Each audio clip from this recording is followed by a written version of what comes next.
Buongiorno a tutti, sono Alessandro Coppo dell'associazione Dentro al Centro di Castelfranco Veneto, che organizza insieme a Panda Edizioni e ai comuni di Castelfranco Veneto, con la provincia di Treviso e il patrocinio della regione Veneto, il premio letterario Giorgione.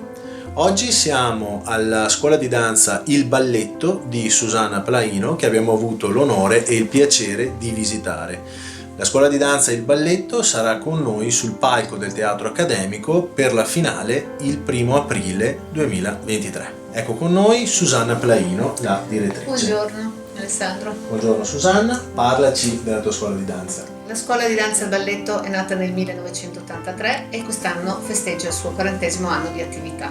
Fin dall'inizio ha voluto essere una scuola di divulgazione del balletto, perché comunque in zona non c'era, e abbiamo fatto molti spettacoli per le scuole, per i bambini, e abbiamo fatto crescere tanti giovani, però lo scopo finale era di poter offrire anche ai ragazzi la possibilità di prepararsi al professionismo senza doversi trasferire lontano da casa o comunque senza uscire dall'Italia. Questo risultato è stato ampiamente ottenuto. Dopo 40 anni abbiamo più di 100 ragazzi che lavorano all'estero, purtroppo molto spesso all'estero, nei principali teatri, e alcuni si sono diplomati in prestigiose scuole europee, altri invece sono usciti direttamente dalla nostra scuola per arrivare al mondo del lavoro. E questo era quello che volevo, e il 40° sicuramente è il raggiungimento di questo risultato.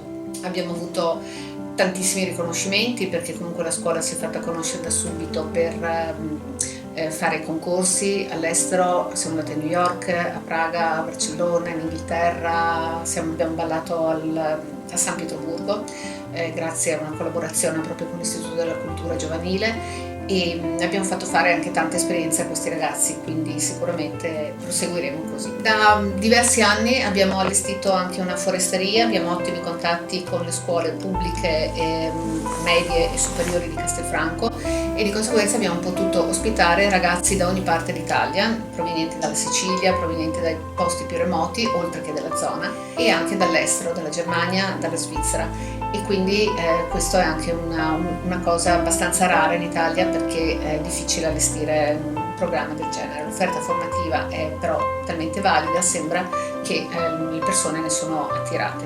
Grazie a tutti.